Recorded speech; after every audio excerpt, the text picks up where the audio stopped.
Office, ce nouvel Office, je le disais, en fait, pourquoi je ne l'appelle pas Office 2013 et j'ai dit nouvel Office, c'est qu'en fait, on peut y accéder à ce nouvel Office de deux façons, soit en achetant des licences perpétuelles, mode classique qu'on a connu et qui va continuer à exister, qui a du sens, au travers donc, de ces différentes versions 2013 d'Office, de ces différentes éditions, pardon, 2013 standard, 2013 Pro Plus, 2013 X ou Y, d'accord? Donc ça, c'est du mode licence perpétuel. Vous l'achetez une fois et vous pouvez continuer à l'utiliser autant que vous voulez.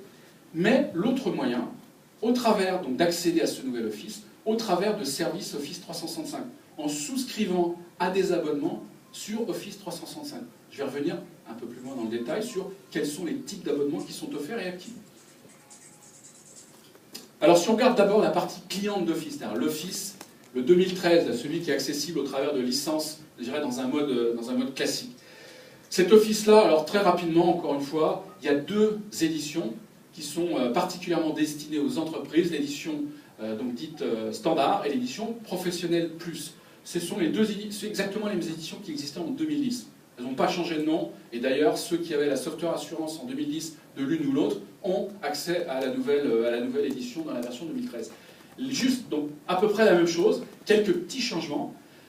Tout d'abord, on avait dans l'édition professionnelle plus, tout là-bas à droite, on avait une fonctionnalité qui s'appelait SharePoint Workspace, donc qui était une fonctionnalité qui était un complément autour de SharePoint et qui permettait de stocker dans un environnement SharePoint personnel un certain nombre d'informations et de synchroniser ça avec des SharePoint de l'entreprise. Cette fonctionnalité disparaît. Alors, la fonctionnalité disparaît de la suite, elle ne disparaît pas du tout, bien sûr. Cette fonctionnalité, elle existe maintenant à part entière et elle s'appelle SkyDrive Pro. Donc alors SkyDrive Pro en termes d'octets, c'est téléchargeable, c'est gratuit, et ça fournit exactement ce type de service. Et ça, pourquoi c'est sorti de la suite? Parce que c'est un composant qui va pouvoir utiliser sur l'ensemble de la plateforme, et pas seulement pour ses usages de type Office. Donc ça disparaît, mais cette disparition, elle est assez anecdotique, le produit continue à exister. Autre chose qui disparaît, quelque chose qui s'appelait Business Contact Manager, donc plutôt une espèce de surcouche Outlook qui permettait de mettre en place, entre guillemets, des pseudo-CRM light. Alors, avec plein de guillemets, j'insiste beaucoup, c'est pas du CRM, mais ça permettait, à partir des contacts qu'on a dans Outlook, de regrouper des contacts par entreprise, de faire des choses un peu plus, de façon un peu plus globale par entreprise, et pas seulement contact par contact.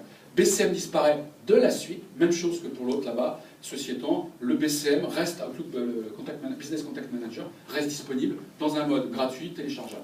D'accord ? Et enfin, dernier point sur lequel j'attire votre attention, puis un point vert, bon, c'est celui-ci. En fait, Microsoft a, je parlais de Windows RT tout à l'heure, et des tablettes Surface RT. Windows RT, c'est une déclinaison de Windows 8 pour les tablettes architecture ARM. D'accord ? Bien. Cette édition Windows RT, elle intègre, pour toutes les tablettes qui supportent Windows RT, pas seulement Surface, toutes les tablettes qui ont Windows RT ont aussi intégré un Office RT. Alors, je ne sais pas qui a vu déjà une tablette Surface RT. Voilà.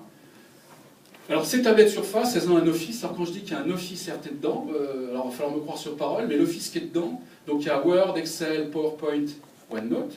Ces composantes-là, c'est à 80... Ouais, le chiffre, c'est moi, mais à 95%, c'est l'Office 2013, en termes de fonctionnalité. Il y a quasiment tout. Ce n'est pas des versions light à la mode Office Web Apps, comme on les connaissait. C'est inclus dans tous les Windows RT.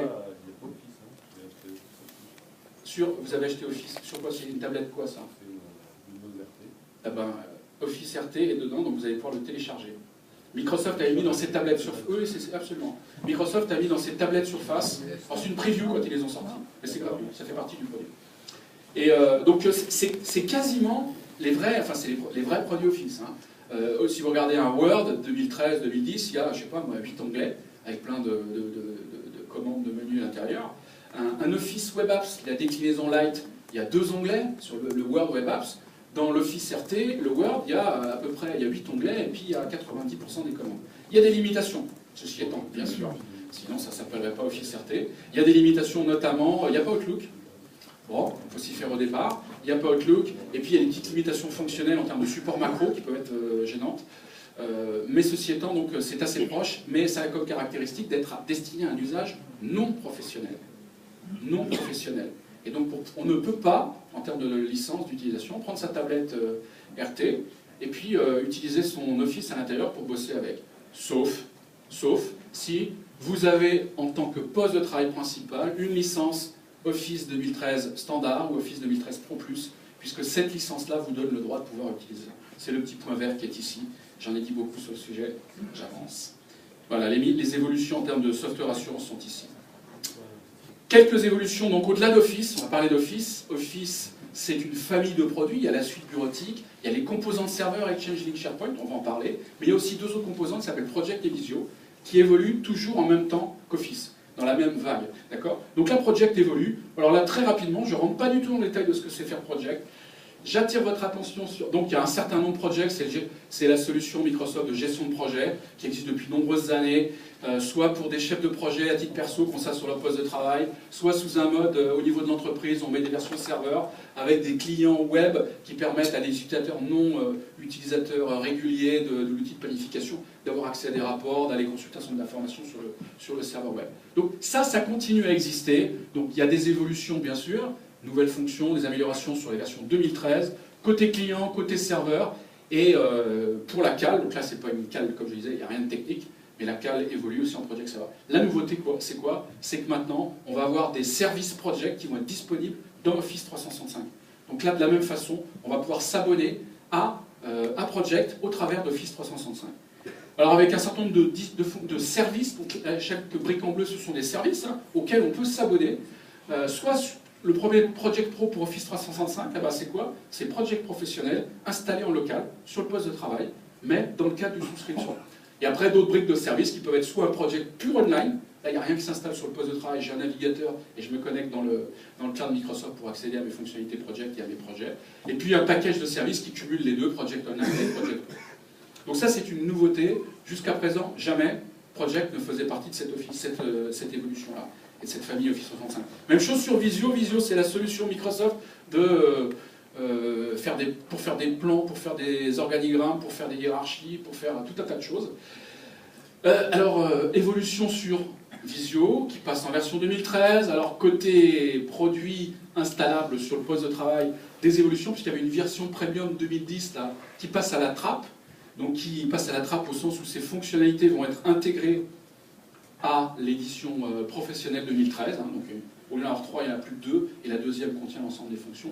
Mais surtout, là aussi, Visio rentre dans la famille Office 365, donc on va pouvoir souscrire sous une forme de souscription, donc à Visio Pro pour Office 365, même topo, Visio Pro pour Office 365, c'est Visio Pro qui s'installe sur le poste de travail, dans un mode de souscription au cloud Office 365.